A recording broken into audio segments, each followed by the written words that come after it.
지금 29분인데 30분 딱 되면 시작하겠습니다.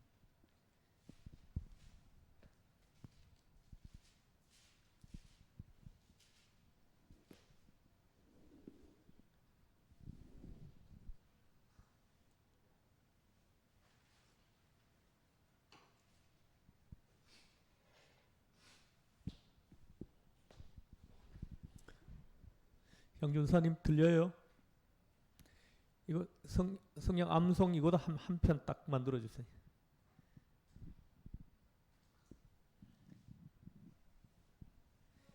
성경 암송하는 거 10분짜리.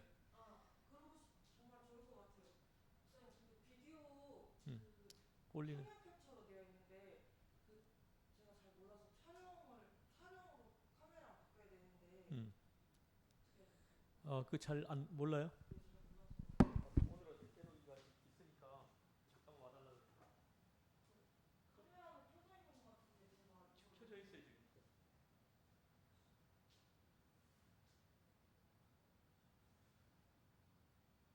우리 대로기가 오면 다 물어보세요.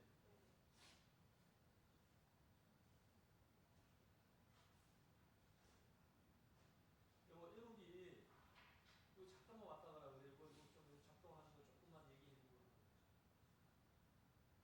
좀 얘기해봐요. 잠깐만. 지금 잠깐 좀 와보면 좋겠는데.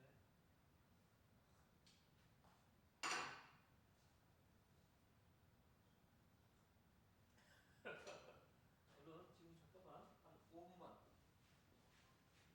여기 뭐 작동하는 거 조금 이렇게 좀 얘기를 해줄 게 있는 것 같아.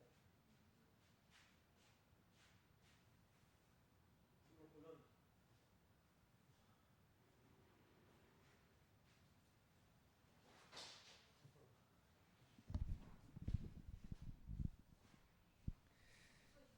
지금 시작하기 전에 사진 한 장만 찍었어요. 사진을 좀 쑥스럽게. 그 동영상에 사진이 너무 핏돼가지고 오, 그렇게?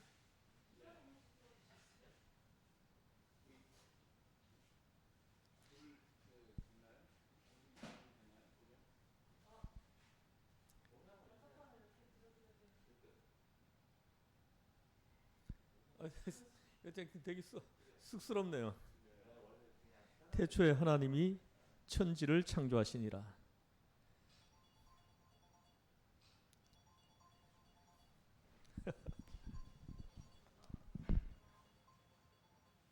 여보세요?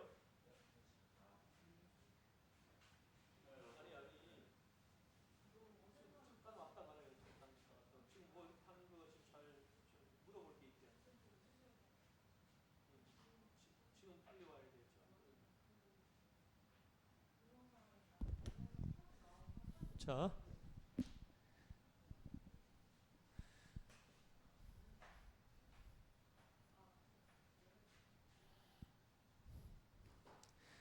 자, 성경 암송을 하겠습니다. 암송은 그럼 다음 주부터 찍으시면. 예. 찍는 게 아니에요. 창세기 1장 1절 다 같이 함께 해보겠습니다. 시작. 태초에 하나님이 천지를 창조하시니라. 아멘. 창세기 1장 27절 28절 시작. 하나님이 자기 형상 곧 하나님의 형상대로 사람을 창조하시되 남자와 여자를 창조하시고 하나님이 그들에게 이르시되 생육하고 번성하여 땅에 충만하라. 땅을 정복하라. 바다의 물고기와 하늘의 새와 땅에 움직이는 모든 생물을 다스리라 하시니라. 아멘. 자, 12장 1, 2, 3절 다 함께 암송해 보겠습니다. 시작. 여호와께서 아브라함에게 이르시되 너는 너의 고향과 친척과 아버지의 집을 떠나 내가 내게 보여줄 땅으로 가라. 내가 너로 큰 민족을 이루고 내게 복을 주어 내 이름을 창대하게 하리니 너는 복이 될지라. 너를 축복하는 자에게는 내가 복을 내리고 너를 저주하는 자에게는 내가 저주하리니 땅의 모든 족속이 너로 말미암아 복을 얻을 것이라 하신지라. 아멘. 할렐루야. 이거 쉽지 않은 건데 잘 외우시네요. 그 다음에 17장 1절 암송해 보겠습니다. 시작. 아브라함이 99세 때에 여호와께서 아브라함에게 나타나서 그에게 이르시되 나는 전능한 하나님이라 너는 내 앞에서 행하여 완전하라. 아멘. 이거 잘 안 외워지는 암송 구절 중에 하나인데 잘 외우시네요. 자, 18장 19절 말씀 암송해 보겠습니다. 시작.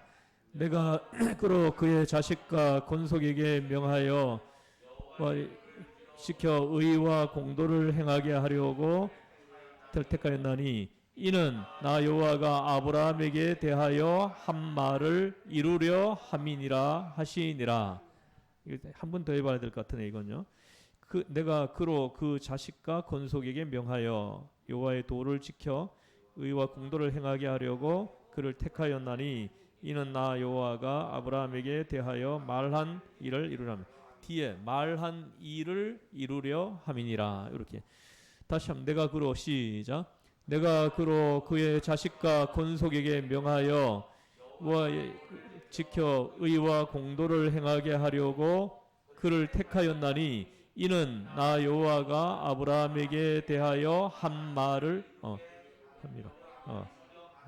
말한 일을 나 자꾸 한 말을 이렇게 말한 일을 이루려 함이라 하신지라. 이거 한 번 더 하고 넘어가겠습니다. 시작.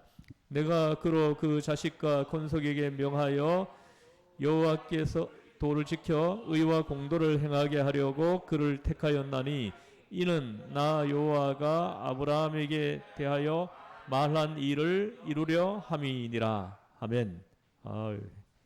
이것도 잘 안 외워지는 구절 중에 하나예요. 암송. 근데 잘 외우셨어요. 그 다음에 45장 8절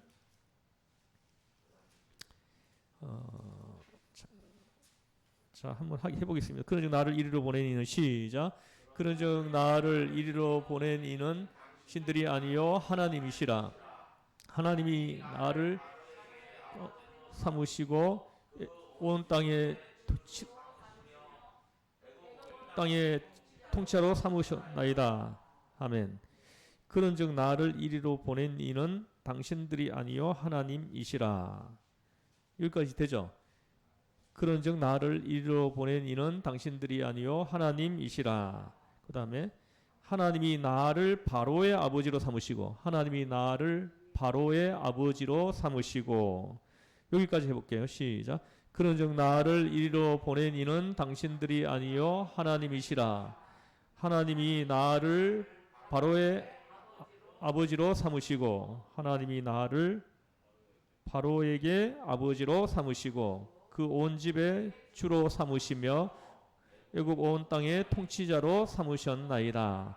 다시 처음부터 해보겠습니다. 시작. 그런즉 이리로 보낸 이는 당신들이 아니요 하나님이시라. 하나님이 나로 바로에게 아버지로 삼으시고 그 온 집의 주로 삼으시고 애굽 온 땅의 통치자로 삼으셨나이다. 아멘. 자, 시간이 조금 있으니까 한 번 더 해볼게요. 천천히요. 시작. 그런즉 나를 이리로 보낸 이는 당신들이 아니요 하나님이시라. 하나님이 나를 바로에게 아버지로 삼으시고 그 온 집의 주로 삼으시고 그 온 땅의 통치자로 삼으셨나이다. 아멘. 자, 그 다음에 50장 20절 당신들은 나를 헤아려 하였으나 하나님 그것을 손으로 바꾸사 오늘과 같이 많은 백성의 생명을 구원하게 하시려 하셨나니. 한번 암송해 보겠습니다. 시작. 당신들은 나를 헤아려 하였으나 하나님은 그것을 손으로 바꾸사 오늘과 같이 많은 백성의 생명을 구원하게 하시려 하셨나니. 아멘. 자, 제가 출애굽기도 지금 짚어드릴게요. 출애굽기는 3장 14절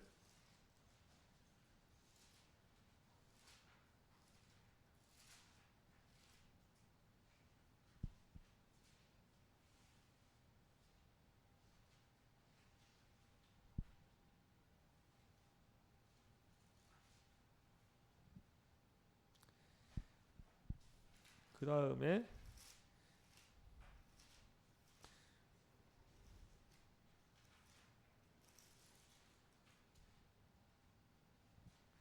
22장 21절 너는 이방 나그네를 압제하지 말며 그들을 학대하지 말라. 너희도 애굽 땅에서 나그네였음이라. 그 다음에 34장 6절 말씀. 6절. 출애굽기는 세 구절입니다. 많지 않죠? 이걸 미리 좀 암송하시면 좋겠. 창세기 끝날 때까지는 창세기를 계속 반복할 거예요. 그러면은 아마 그 창세기 끝날 때쯤 되면 창세기는 완벽하게 그 암송이 될 거예요. 이렇게 지금은 외웠다고 하지만 또 한동안 또 이렇게 안 하면은 또 이렇게 잊어버려질 수 있어요. 이건 완전히 안 됐다라는 거야. 내가 완전하게 되니까요, 1년 지나도 그냥 다 생각이 나요. 완전하게 된 것들은. 그래서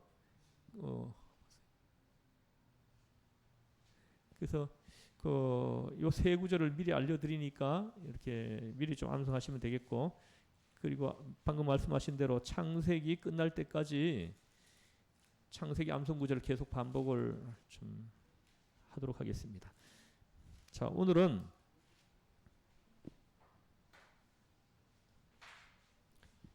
창세기는 50장까지 있습니다. 잠깐 기도하고 시작하겠습니다.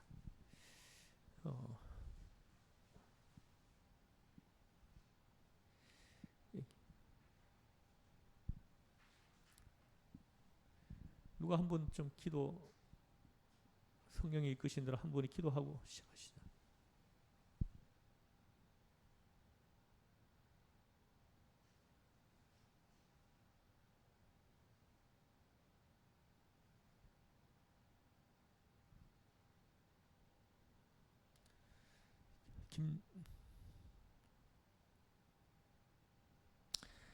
하나님 아버지,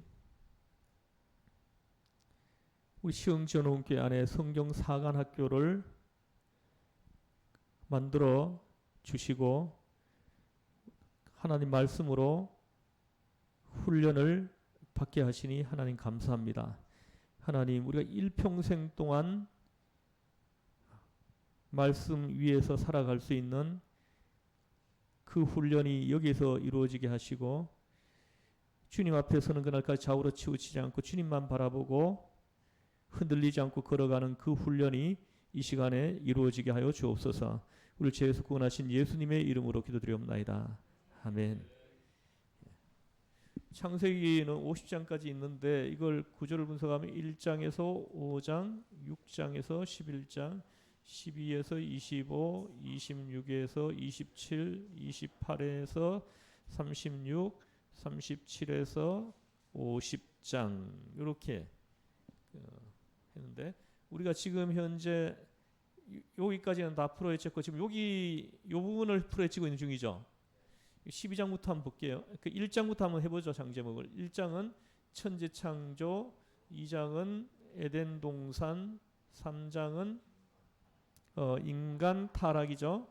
4장은 가인과 아벨, 그 다음에 5장은 아담 족보, 6장은 노아 방주, 7장은 홍수, 8장은 아라랏산, 9장은 무지개, 육식 허락, 요아 실수, 그 다음에 10장은 함과 야벳의 족보, 그 다음에 11장은 그 바벨탑, 그 다음에 셈 족보, 그 다음에 12장은 소명과 아브라함 실수, 그 다음에 13장은 분가와 티끌 언약, 14장은 사해동맹, 사해동맹과 최초의 11조 언급이 나오고,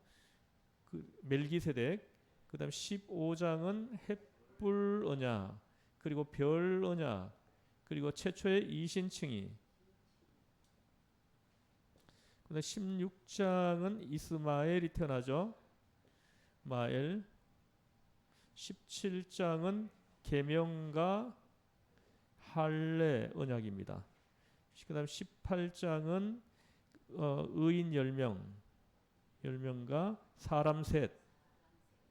그다음에 또 하나는 수태고지. 고지. 이삭이 태어날 거라는 걸 이제 고지해 줍니다. 그다음 19장은 유황불, 20장은 그랄 왕 아비멜렉이죠. 그리고 아브라함 실수. 그랄 왕 아비멜렉 하면은 이게 다 떠올라져야 됩니다.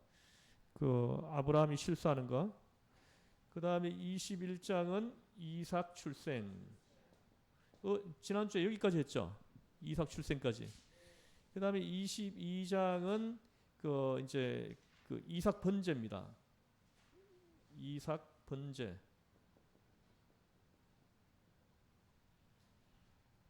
오늘은 이삭 번제부터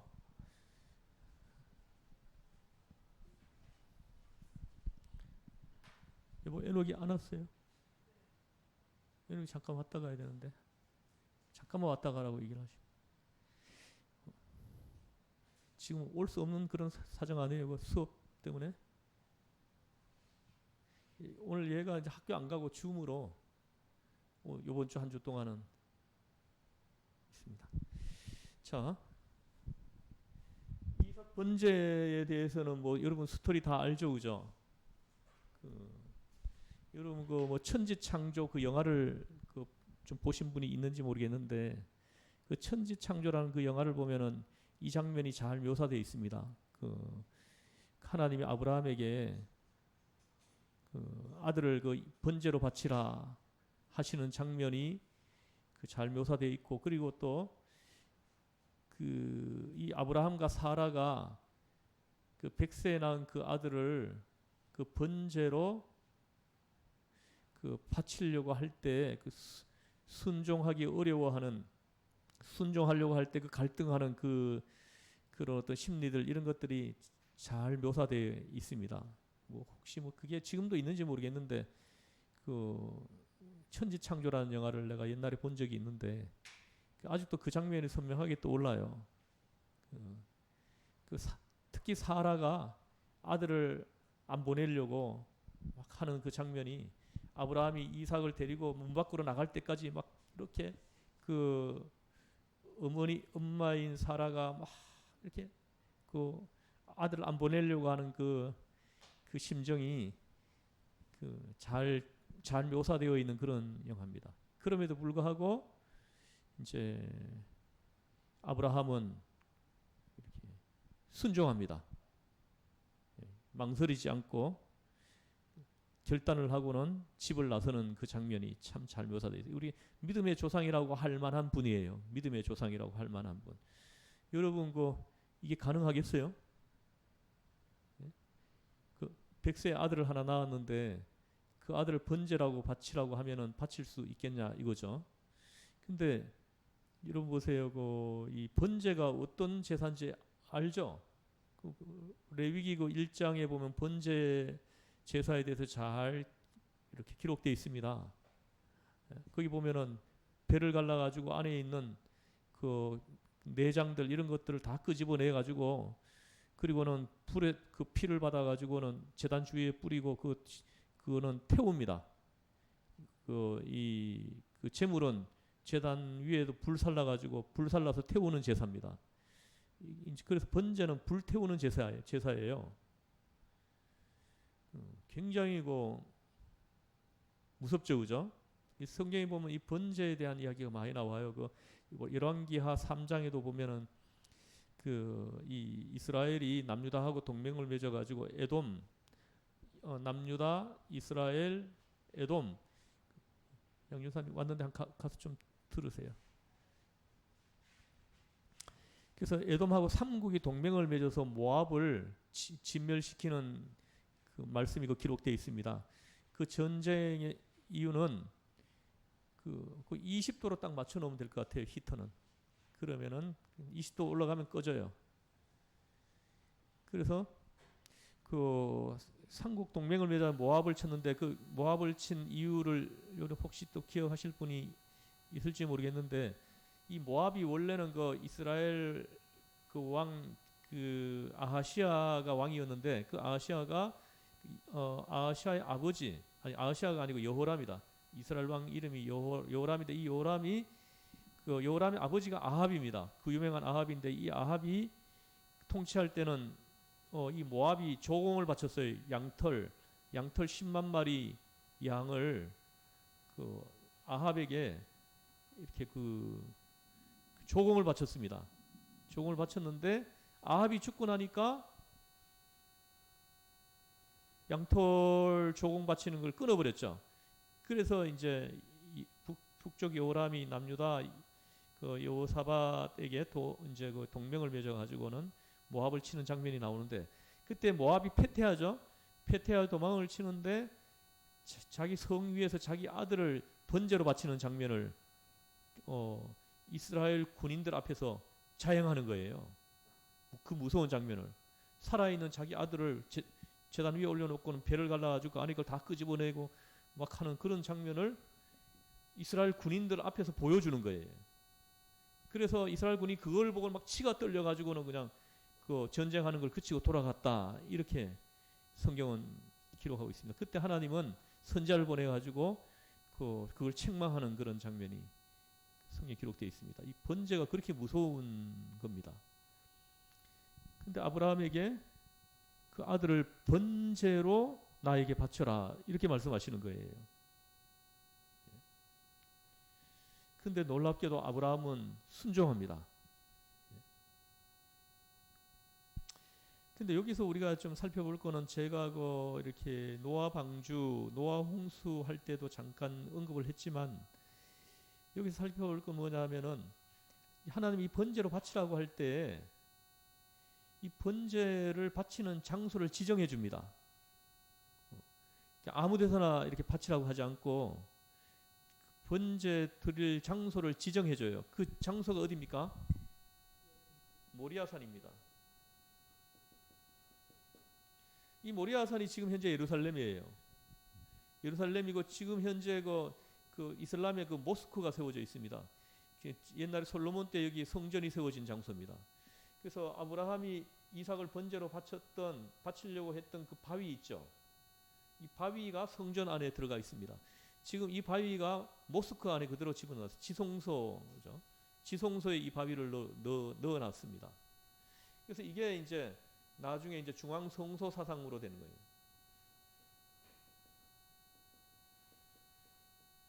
하나님이 지정한 곳에서, 하나님이 택하신 곳에서 하나님 앞에 이렇게 이제 예물을 바쳐야 되는 거예요. 예물을 바치고 제사를 드려야 되는 거죠.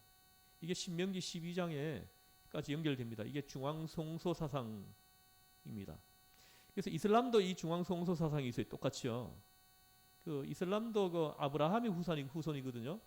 그래가지고 그들도 똑같이 그 제일 위의 조상을 아브라함으로 보고 있는 거예요. 아브라함. 그래서 이 모스크도 그 자리에 세운 거예요. 이게 중앙 성소 사상에 의해 가지고 그렇게 되는 겁니다. 그래서 그 성전, 이스라엘 성전도 이 자리여야 되는 거예요. 이 자리여야 됩니다. 그래서 모스크도 이 자리여야 되는 거예요. 그래서 서로가 양보 안 하는 거예요. 지금은 이제 이 예루살렘이 이스라엘 수중에 들어가 있지만은 이 모스크를 헐지 못하는 거예요. 모스크를 헐고는 이스라엘 성전을 그 자리에 지금도 얼마든지 세울 수 있지만은 이걸 헐지 못하면, 이거 헐면은 그 3차 대전이 일어납니다. 그래서 지금 헐지 못하는데, 그 옆에다가, 모스크 옆에다가도 지을 수 있잖아요. 그죠? 절대로 안 됩니다. 이거는. 하나님이 택하신 곳이어야 되기 때문에 안 되는 거예요. 하나님이 택하신 곳, 그곳에서만 할 수 있는 거죠. 그래서 이때부터 이제 이 성전을 빼앗기고 난 뒤부터 이제 해당이 생긴 거예요. 해당. 그래서 해당을, 유대인들이 있는 곳은 어디든지 해당을 세워가지고 거기서 예배하는 거죠. 예배하고 거기서 토라를 가르치고 그리고 이렇게 신앙 교육과 훈련을 거기서 시키는 거죠. 그래서 굉장히 중요합니다. 이 모리아산.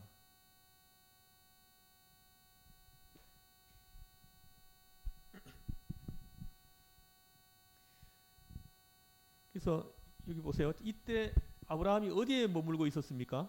아브라함이 아브라함에게 하나님이 나타나셔서 그 아들을 그 모리아 산으로 데려가서 거기서 번제로 나에게 바쳐라 말씀하실 때 아브라함이 머물러 있었던 곳이 어디냐는 거예요. 헤브론입니다. 헤브론. 이 헤브론이라는 곳에 머물러 있었습니다. 근데 이 헤브론에서 이 모리아 산까지 거리가 3일 길입니다. 3일 길. 그 3일 길 하면은 보통 한 뭐 120km에서 한 150km 이렇게 됩니다. 사람이 하루 걸으면 하루에 약 40km 걸어요. 그럼 3일 길이니까 한 120km 정도 떨어져 있는 곳으로 이렇게 뭐 짐작할 수가 있죠. 이 3일 길이나 걸어가서 여기에서 이삭을 바치겠다라는 거죠. 이것은 하나님께서 아브라함이 얼마나 나를 사랑하는지 이것을 테스트하기 위한 그런 3일 길이다. 저는 그렇게 해석합니다. 예를 들어 가지고 뭐 이렇게 아브라함이 지금 머물고 있는 그 장막 앞에 마당에서 바치라고 할 수도 있잖아요. 그죠? 마당에서. 아니면 뒤에 있는 뭐 동산에서 바치라고 할 수도 있고 뭐 할 수 있잖아요. 아닌가 보네요. 예? 그렇잖아요?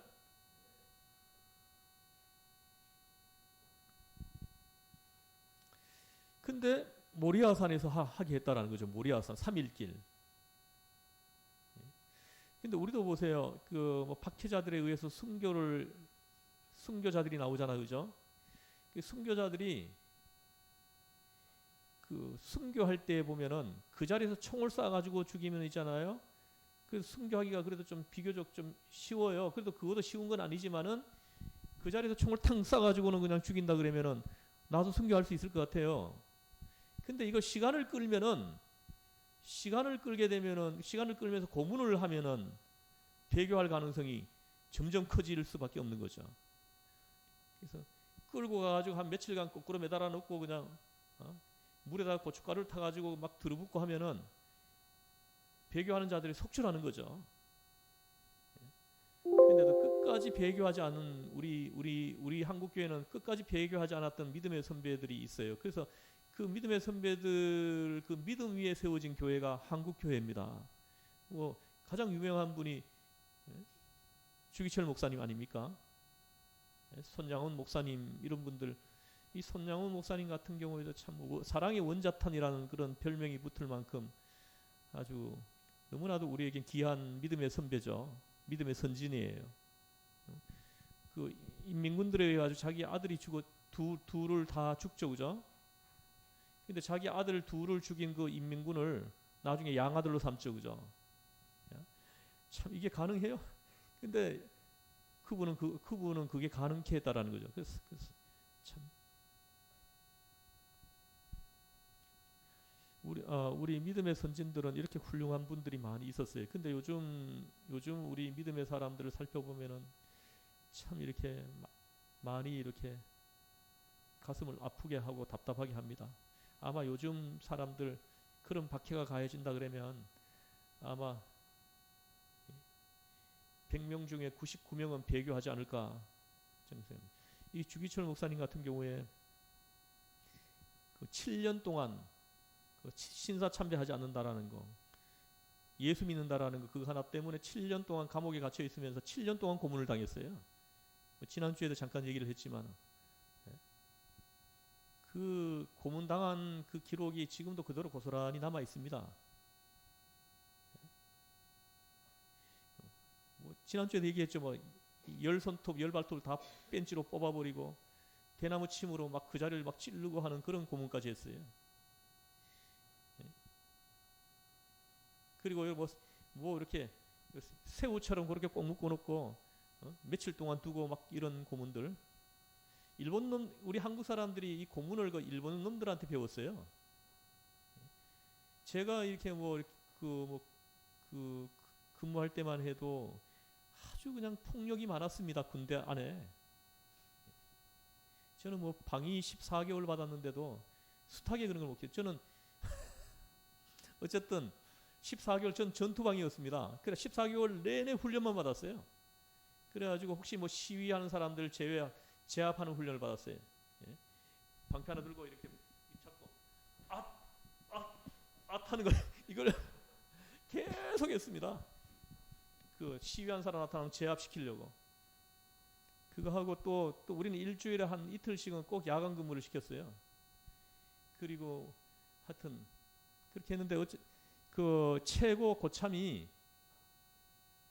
항상 보면 있잖아요. 밥을 먹자마자 피아라이 교장으로 전부 다 막 집합시켰어요. 밥 5분 만에 먹고 5분 안에 피아라이 교장 집합 딱 떨어지면은 5분 안에 딱 집합해 있어야 돼. 거기에서 피아라이 교장까지 가는데 한 3분 걸려. 2분 동안 밥을 먹어야 되는 거예요. 2분 동안 밥을 먹고는 뛰어가는 거죠. 그래 2분 동안 먹어서 얼마나 급하게 먹어요. 그런 상태에서 내가 이제 바로 밑에 고참이었을 때 내 위에 한 고참이 한 기수가 있었는데 그 기수가 하루도 안 빼놓고 집합을 시켰어요. 아주 악랄한 놈이고 몇 놈이 있었어 거기. 근데 우리는 바로 밑에 기수니까 우리한테는 얼차려 안 주고 우리는 옆에 서 있게 하고 나머지 기수들 전부 다 이렇게 막 주는데 머리 박고 손 뒤로 이렇게 하고 막 밀고 나가게 하는 거 앞으로. 땅바닥 있죠? 땅바닥을 생머리를 박고는 그냥 밀고 나가게 합니다. 근데 그 중에 한 명이 좀 이렇게 넘어졌나 봐. 밀고 나가다가. 나는 뭐 이렇게 못 봤는데 넘어졌나. 그런데 너 나와 하더라고.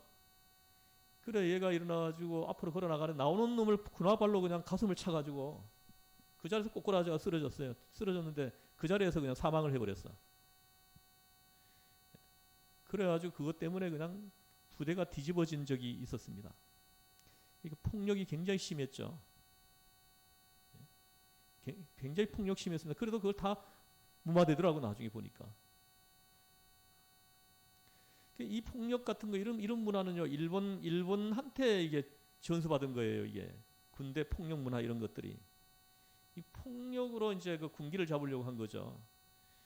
근데 사실은 폭력으로 이렇게 그 군기를 잡는 거는요 이거는 패착입니다. 패착.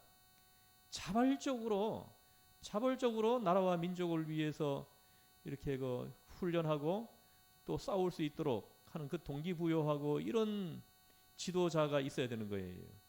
얼차례 하나도 안 주더라도 자발적으로 그런 나라와 민족을 이렇게 사랑하는 마음이. 이번에 뭐 우크라이나 보세요. 그 질렌스키라고 그러죠. 대통령이 질렌스키. 근데 소련 러시아에서는 우크라이나 국민들한테 이렇게 여론 형성을 하려고 질렌스키가 지금 잽싸게 도망쳤다 그런 거죠. 해외로 도망쳤다고 이렇게 소문을 냈는데 그때 이 질렌스키가 자기는 도망치지 않았다면서 이렇게 동영상을 찍어가지고 그 키예프에 있는 아주 유명한 그 건물 앞에서 동영상을 찍어가지고는 그냥 국민들한테 보여줘 버린 거예요. 그랬더니 국민들이 전부 다 뭉치기 시작한 거죠, 그죠? 우리 대통령은 우리 국민들을 끝까지 지키려고 한다라는 거. 이게 그냥 국민들을 뭉치게 만든 거예요. 자발적이게 만들고. 지금 보니까 할머니들도 총 들고 나왔어요. 보니까 내가 볼 때 한 70살 된 할머니 같은데 그 사진에 보니까 막 총을 들고 총 쏘는 연습을 하더라고요. 그걸 총 쏘는 방법을 배우더라고요.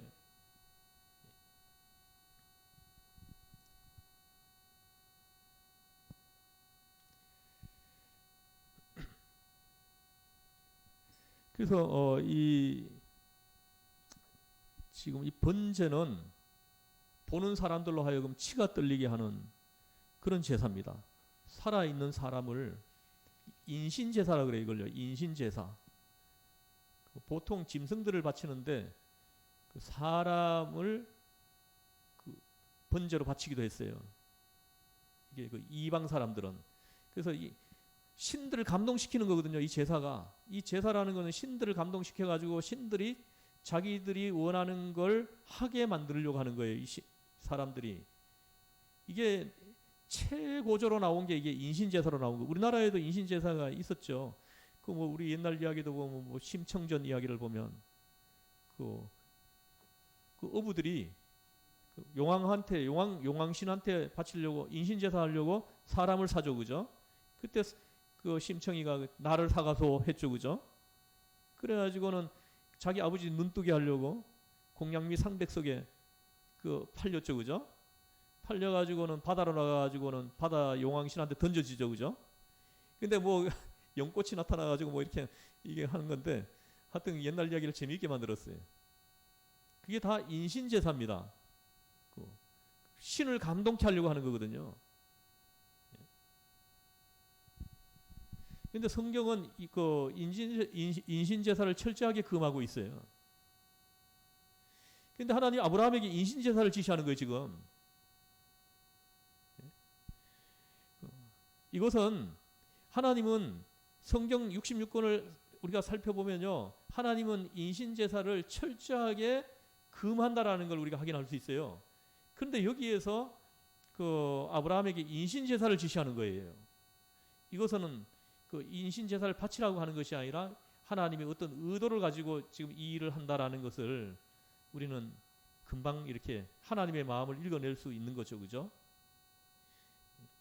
제가 볼 때는 아브라함은 그 하나님의 마음을 뭐 의도를 뭐 알아차려 가지고 설마 내 아들을 죽이겠냐 이렇게 해가지고는 뭐 이렇게 데려간 것은 아닙니다. 그냥 실질로 하나님의 지시를 이행하려고 한 거죠, 그죠? 하나님은 아브라함이 하나님의 말씀을 이행하는지 안 하는지 이걸 보려고 한 거예요. 그게 하나님의 의도야. 그 인신제사를 받으려고 하는 것이 의도가 아니고 아브라함이 순종하는지 안 하는지 이걸 확인하려고 하는 것이 하나님의 의도라는 거죠. 그죠? 그래서 그 의도가 드러나잖아요. 그죠? 마지막에 아브라함이 칼을 들고는 그 이삭의 배를 가르려고 하는 그 순간 하나님의 음성이 들려왔죠. 그죠? 멈춰라 했죠. 그죠? 너 그 손 멈춰라. 손 대지 말아라 했죠. 이제야 너가 나를 사랑하는 줄 내가 이제 확인했다 이러는 거예요. 그래서 이걸 통해 가지고 볼 때 하나님은 우리를 테스트하시는 분이라는 거죠. 내가 하나님을 정말로 사랑하는지 여부를 하나님은 확인하고 싶어 한다라는 거예요. 이 모세오경에 보면은 하나님께서 그 백성들이 하나님을 정말로 사랑하시는지가 확인하는 그 도구로 제시한 것이 뭐냐면 첫 열매입니다. 첫 열매. 그래서 하나님은 첫 열매는 내 거다. 항상 이렇게 얘기합니다. 첫 열매. 그 첫 열매를 통해 가지고 저놈이 나를 사랑하는지 확인하려고 하는 도구로 그렇게 그 첫 열매를 지시하는 것을 볼 수가 있어요. 그거는 첫 열매를 하나님 받으시려고 하는 것이 아니라 저 백성이 내 자녀가 나를 사랑하는지 사랑하지 않는지 확인하려고 하는 거라는 거죠. 이 첫 열매 하나님 앞에 바치는 거 이거 정말 쉽지 않습니다. 농부가 벼농사를 지었어요. 지금 보면은 뭐 예수 안 믿는 사람들은 조상들에게 제사하죠, 그죠? 조상들한테 제사할 때도 보면은 어떻게 합니까? 햅쌀을 가지고 지어 가지고 상에 올리죠, 그죠? 그 첫 열매인 거예요, 그게요. 그 조상들에게 추석 때 제사를 올려드릴 때 햅쌀을 가지고 한 밥을 가지고 지어서 올린다라는 거예요. 이게 첫 열매야. 첫 열매입니다. 아직 농사 추석 때 되면요 완전히 다 여물지 않습니다. 저도 농사 지어봐가지고 알아요. 그 일부가 익어요. 일부가 이제 좀 이렇게 익는데 그 중에 잘 익은 것들만 잘라가지고 그걸 가지고는 이제 그 탈곡하고 이렇게 이 정미소 가서 찧어가지고 쌀을 만들어서 그걸 가지고 밥을 해가지고 조상들에게 바쳤다는 거죠. 이 제사 지내는 사람들도. 그래서 하나님께서도 우리는 그 성경에 보면 이 첫 열매라는 것은 어떤 거냐 하면은 이제 추수를 시작합니다. 추수를 시작할 때 처음 추수한 거 있잖아, 그죠? 첫날 추수한 거. 거기 첫날 추수한 거 뭐 분량을 이렇게 정해놓고 그 분량을 먼저 이렇게 이건 하나님의 거 하고 떼놓고 그리고 난 다음에 그 다음에는 이제 본격적으로 추수가 되는 거예요. 이게 첫 열매인데 레위기 24장에도 이제 거기 가면 나옵니다. 23장.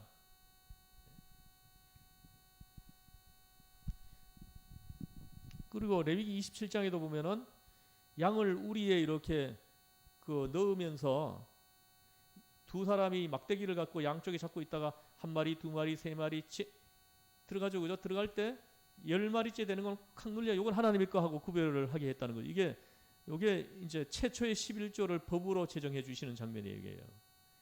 그래서 이 첫 열매는 많은 곳에서 언급합니다. 신명기 16장에서도 첫 열매하고 26장에서도 언급하고 첫 열매에 대해서 많이 언급합니다. 첫 열매는 내 거라고 이렇게 얘기하는 거예요. 하나님이 막 우겨요.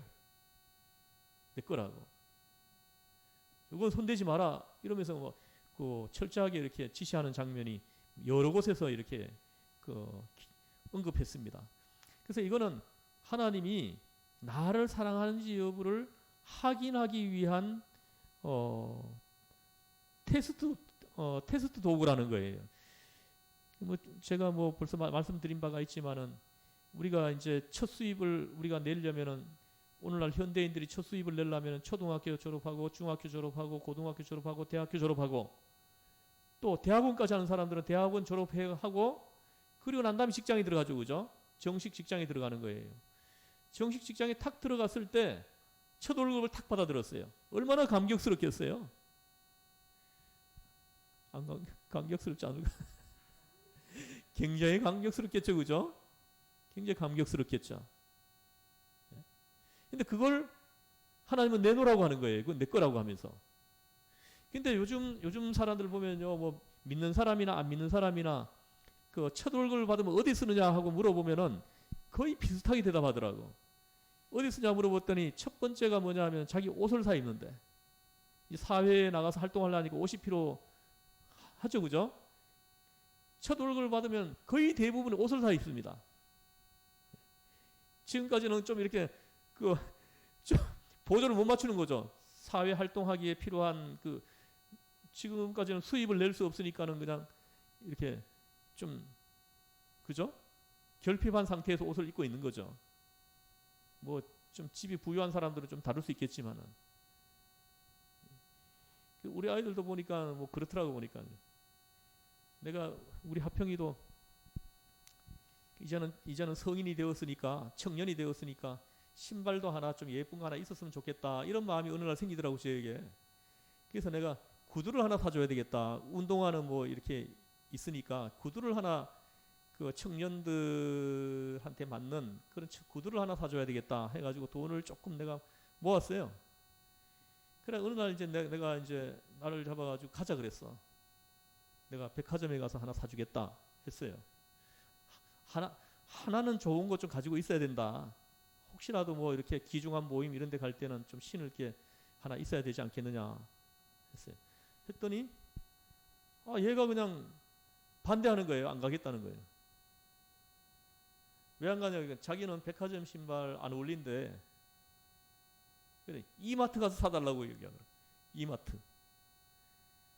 그래서 이마트 갔더니 뭐 얘한테 뭐 맞을만한 게 하나도 없는 거예요.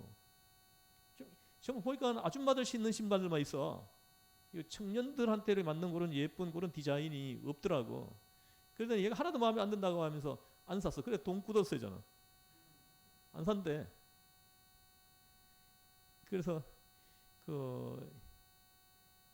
얘가 이제 지금도 또 줌 수업해요. 지난해 1년 동안 학교 한 번도 안 갔습니다. 이거 뭐 사이버 대학이지 이거. 그래가지고 2주 동안만 줌 수업하고 2주 후에는 이제 대면 수업으로 바뀐다고 이렇게 하더라고요. 대면 수업하러 갈 때 내가 이제 좀 이거 좀 아빠 장학금으로 조금 줄라 그래요. 가서 쓰라고. 그래서 첫 열매. 이 첫 열매는 하나님을 사랑하는지 여부를 확인하는 도구인 셈이 되는 거죠. 도구. 그 첫 월급 받아가지고 그걸 하나님 앞에 이렇게 드린다라는 거, 결코 쉬운 일 아니에요. 아까 하다가 뭐 이야기를 말았지만은 첫 월급을 받으면 보통 자기 옷을 사 입습니다. 그 다음에 어디 사 입느냐고 물으면 부모님께 용돈을 좀 드린다 그러더라고요. 용돈. 부모님 용돈을 드린대. 그러니까는 이 사람들한테는 하나님이 보실 때는 자기 옷보다도 자기 부모보다도 못한 존재가 되는 거예요. 하나님이. 이해하실 수 있죠, 그죠? 그래서 하나님의 입장에서는 내가 저놈에게 은혜 베풀어 줘가지고 건강하게 지금까지 잘 이렇게 살도록 해줬는데, 결정적인 순간에는 부모보다도 못한 존재가 되어 있는 거예요. 그들에게는. 그래서 이런 걸 자녀들한테 잘 가르쳐야 됩니다. 자녀들이 복을 받는 원리를 지금 성경은 말씀하시는 거예요. 하나님이 그 복을 어떤 사람들한테 주시느냐, 그걸 우리한테 가르쳐 주시는 거예요. 우리가 첫 열매 하나님 앞에 드리고 그 다음에 우리가 이제 이렇게 쓴다고 해가지고 그 사람이 굶어 죽거나 그러지 않습니다. 죄송합니다.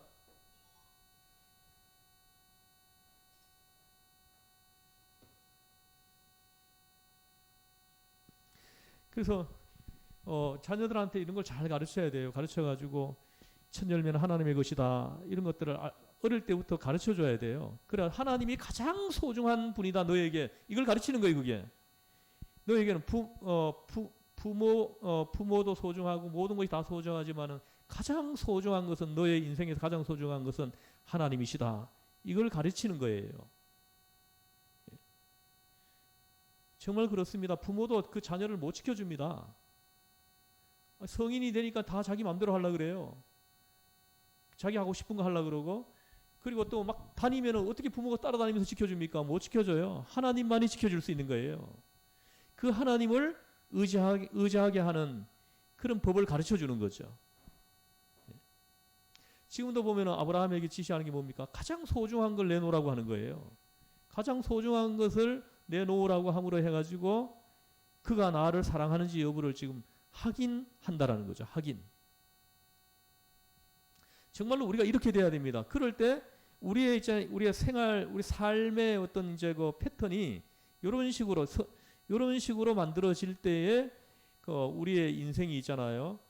복된 인생이 이렇게 복된 환경이 이렇게 조성되는 거. 이거 하나님이 만들어 주시는 거예요.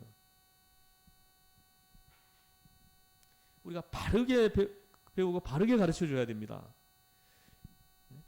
이 땅에 사는 날 동안에 그 하나님의 은혜를 받는 그 원리를 가르쳐 주고 알려줘야 되는 거죠. 오늘 이 본문을 통해서도 하나님은 이걸 우리한테 가르치는 거예요.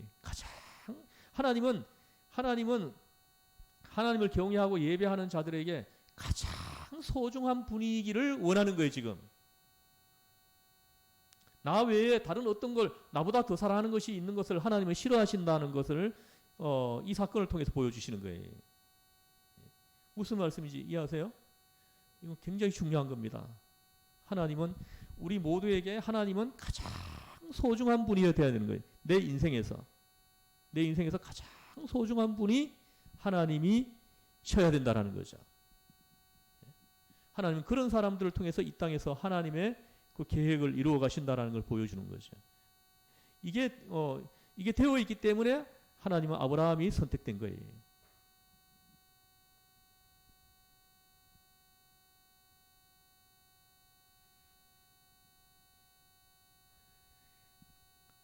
저와 여러분들이 하나님이 어떤 계획을 세우시고 그 계획을 이루어 가실 때 거기에 이렇게 픽업되는 사람들이 되기를 저는 바라는 거예요. 하나님 눈에 탁 띄는 거죠. 그 사람을 주인공으로 세워가지고 하나님이 원하시는 것을 이렇게 이루어가는 거죠. 이루어가는 거예요.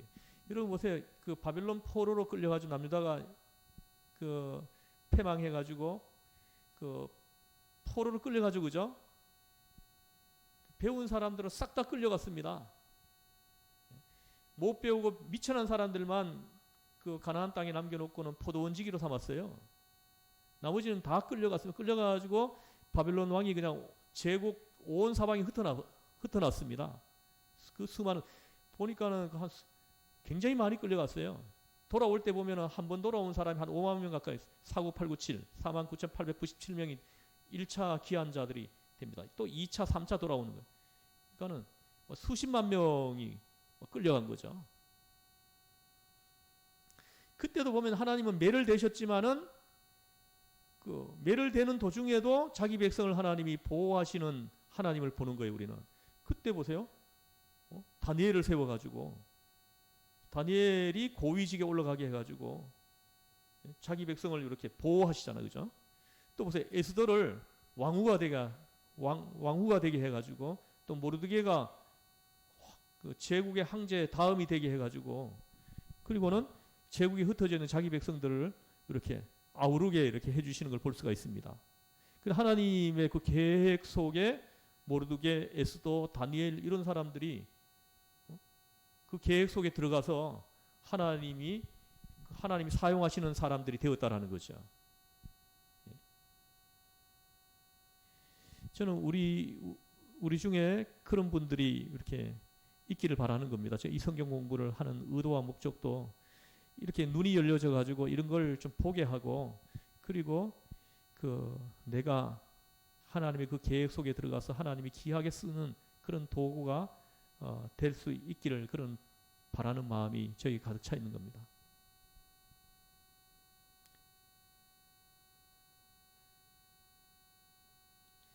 그래서 이삭 번제 사건은 명료합니다. 하나님의 마음을 우리는 분명히 읽을 수 있어요.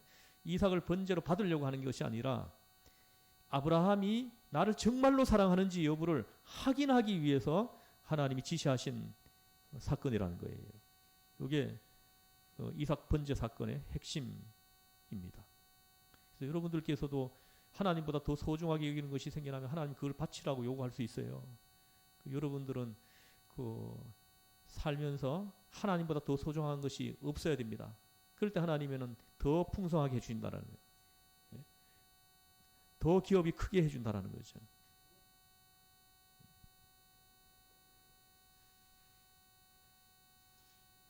이삭 번제 22장. 그 다음에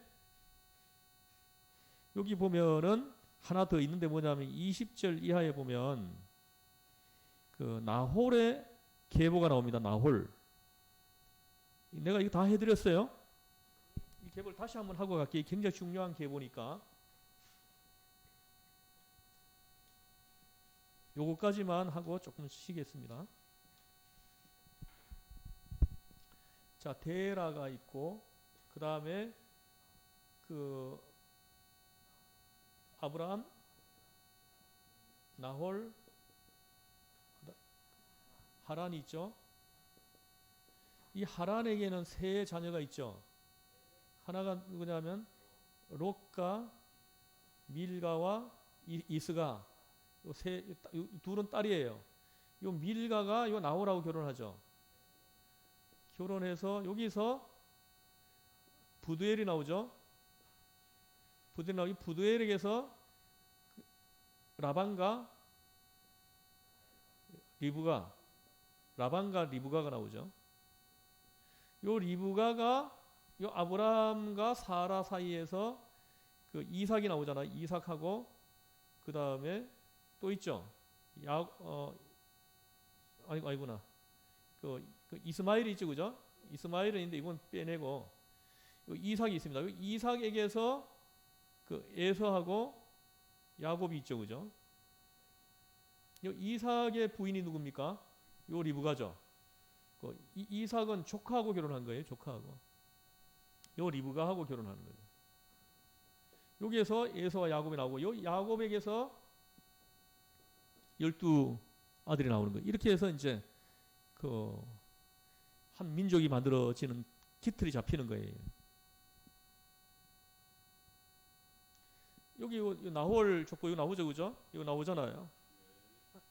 20절에 보면 이 일 후에 어떤 사람이 아브라함에게 알려 이르기를 밀가가 당신의 형제 나홀에게 자녀를 낳았다 하였더라. 쭉 나오고 그 다음에 22절에 게셋과 하소와 빌나와 그러니까 부두엘이라 합니다. 부두엘 나오죠. 그래서 그 다음에 23절에 보면 이 부두엘이 이 나홀을 낳았죠, 그죠? 나홀이 아니지. 부두엘이 리브가를 낳았죠. 리브가 라반하고 리브가를 낳았습니다. 지금 요걸 설명하는 거예요. 요 계보를 요것만 기억하고 있으면 이런 거.